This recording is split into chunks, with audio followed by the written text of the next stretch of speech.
Hello everyone, this is Bhaskar Mishra.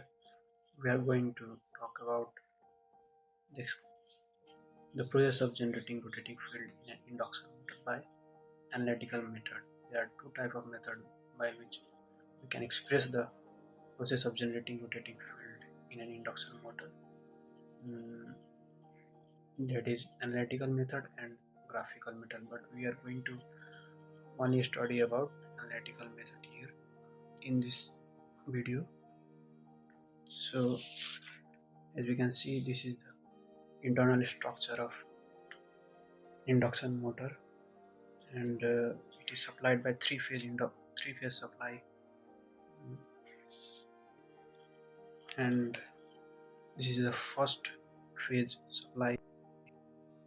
In the same way, the pole B will be supplied by another phase and C will be supplied by another phase. So it means it means these are three phase induction motor. This is stator, this is rotor, and when we supply at the pole A, it create of, let's say, 240 volt, then the current passes through the wire. So and all these poles are joined to a neutral point in the same way it is described here. So so all these uh, all these coils uh, are separated by an angle of 120 degree. So this is the axis of phase A, axis of phase B, axis of phase C. So all these coils are displaced by an angle of 120 degree, and and phi 1 is phi m sin omega t, since it is given by this axis sin omega t, since it is a sinusoidal wave. So since it gives AC current, so we can write phi 1 equals to phi m sin omega t, phi 2 equals to phi m sin omega t. For this scheme is uh, by sin omega t minus 120 degree. At angle, it is in clockwise direction, so it will be minus 120 degree, and phi 3 is plus 120 degree because it is in anti-clockwise.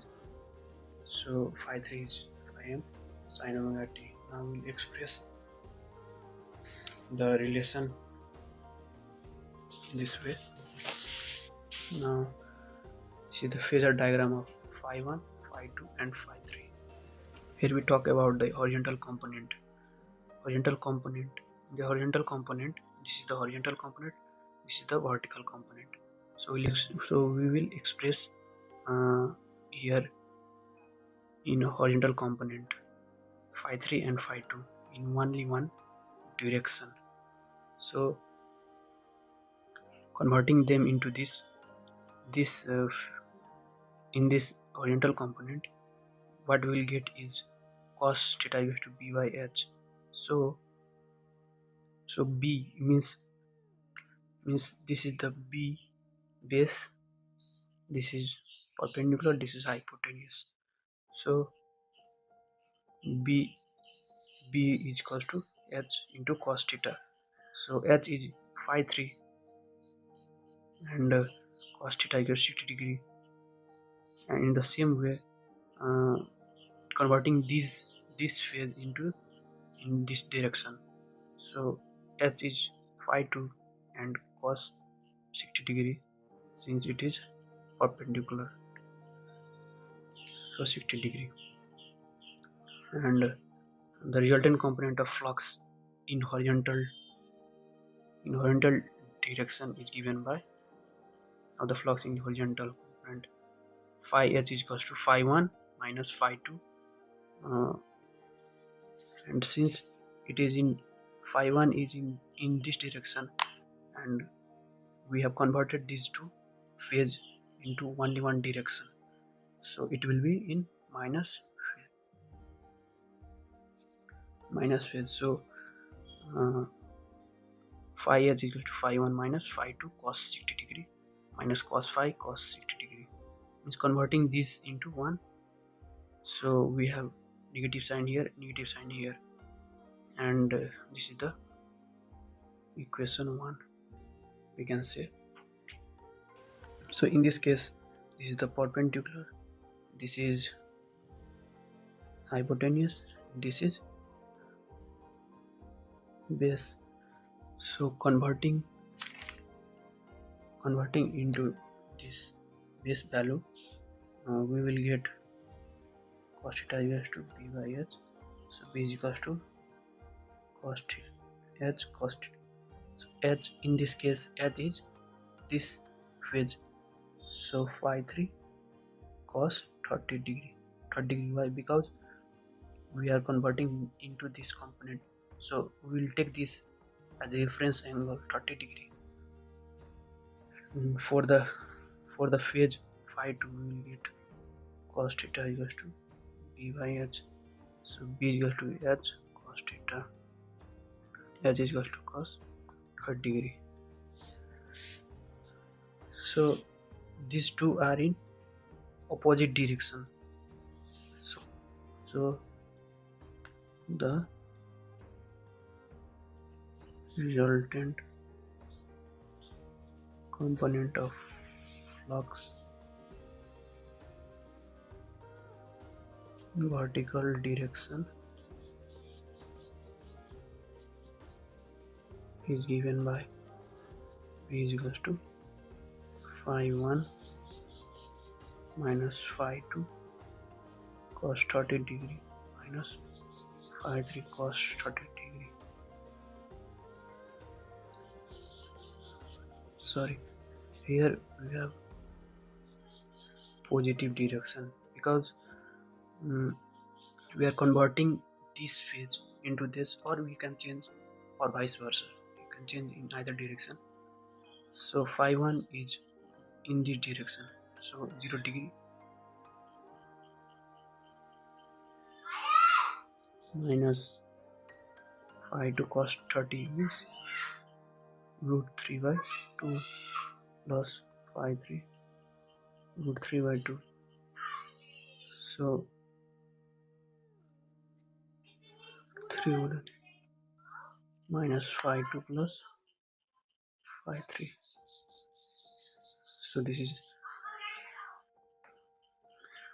is the equation 2. Now resolving the horizontal component, as we can see here, first equation, this is the second equation, this is the third equation. So resolving this phi 1 phi 2 phi 3 in this equation of the horizontal component now, and similar in the vertical component phi 1 phi 2 phi 3, and here we don't have phi 1 because it doesn't, in this we don't have angle in vertical component, so phi 1 is 0. Now for horizontal component, phi h is equals to phi 1 minus 1 by 2 phi 2 plus phi 3, as we can see from this equation. Now phi 1 is equals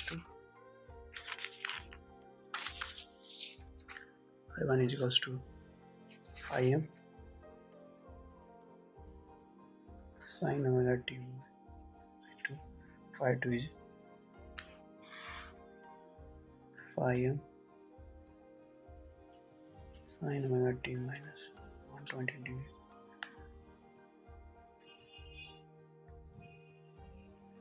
plus phi m sin omega t plus 120 degree. Phi m sin omega t minus 1 by 2. Taking out this phi m And as we know, the formula of sine omega t minus sine A minus sine B. So sine omega sine A cos B minus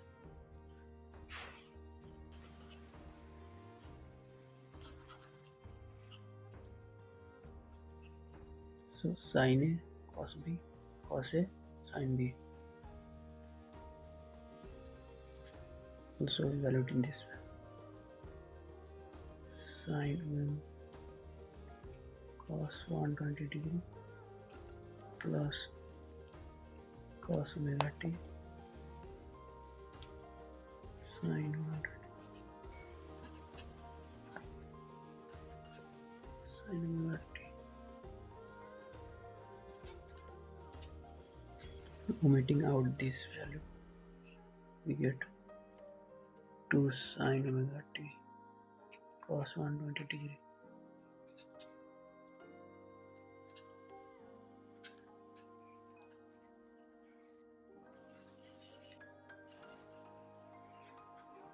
cos 120 degree. We can evaluate this from this cast rule. Here's 120 degree means angle is coming out 120 degree here. So cos 90. So this is odd value, so sine 30 degree, and here in this quadrant in and cos equivalent and all other be negative. So minus sign. So 1 minus degree value is 1 minus 1 by 2. So minus 1 by 2.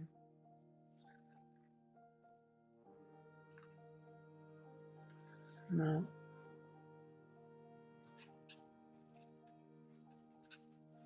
plus 5m sine omega 2.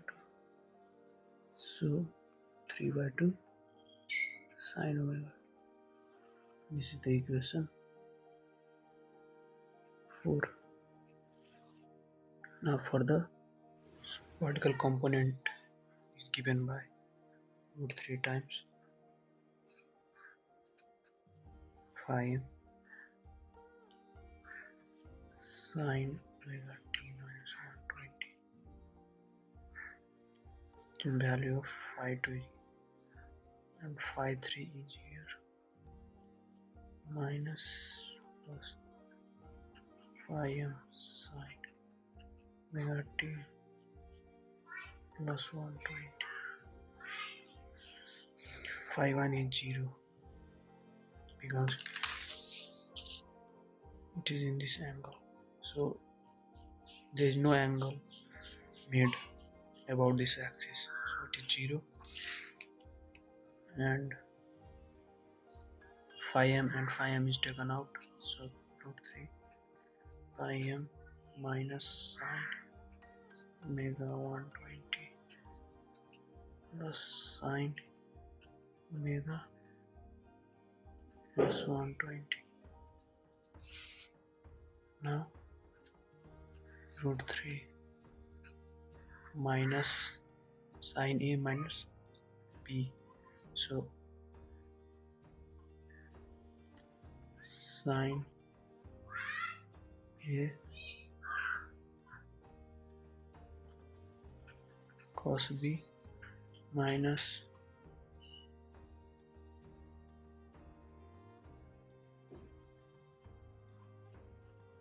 sine B cos A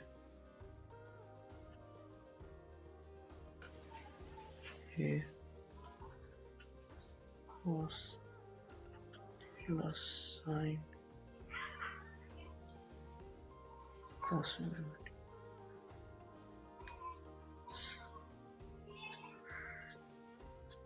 phi m minus plus sine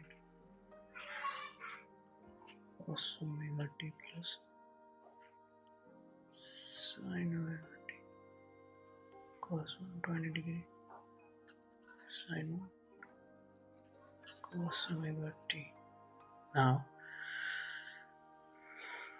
these two cancel out, so root 3 by 2 phi m 2 sine 120 cos omega t sine 120 sine 120 is given by cast rule. Again, from the cast rule, 120 degree is here, and sine 90 plus 30 sine, it is odd number, 1 into 90 odd number, so cos and 30 degree, so 30 degree, since it is sine, so sine lies in this quadrant, so cos 30 means root 3 by 2, so root 3 by 2 into root 3 by 2 phi m 2 cos omega t, so 3 by 2 phi m cos omega t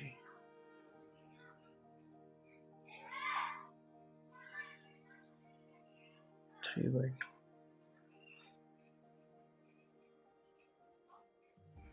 Now this is the vertical component and this is horizontal component. This equation flux is given by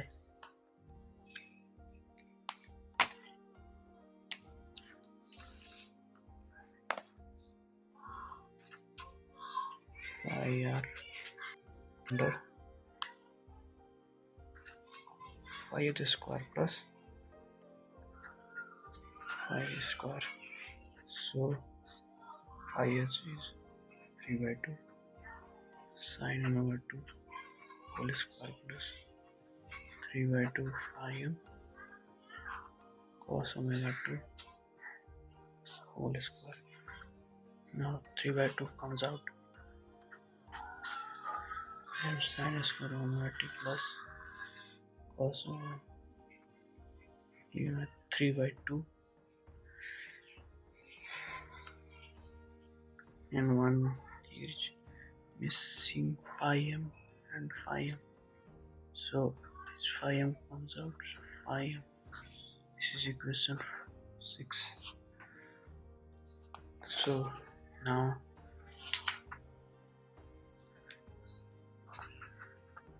also tan theta is given by p by b, so p is this angle, this side, so p is, this is similar to 5b, it is transferred here, so 5b, and b is this phi horizontal. Now 5b b is 3 by 2 phi m cos omega t 3 by 2 sine omega t, which is horizontal component and vertical component, horizontal and vertical, so cot omega t and cot 5 tan 5 by 2 minus. Now cutting the angle 5 by 2, this gives equation 7. This equation resultant flux shows that it is independent of time, whereas this equation shows that theta is dependent on time. Now from this equation we got to know the angle which made when the rotor moving in the stator, inside the stator. So now it gives at omega is equals to 0 degree, and omega is 0 degree, then theta is 90 degree. From this equation we get this diagram, and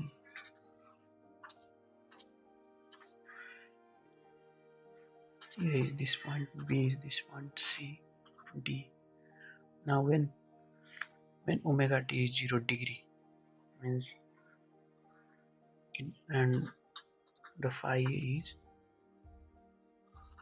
3 by 2 phi, it is here at this point, and when omega is 90 degree, omega t is 90 degree, its corresponding flux is here 3 by 2 phi, and when it is 180 degree, phi c is 3 by 2 phi, when it is at 270 degree, theta phi d is 3 by 2 phi, and when 360 degree, that is again here at this original point where the stator was before. So this is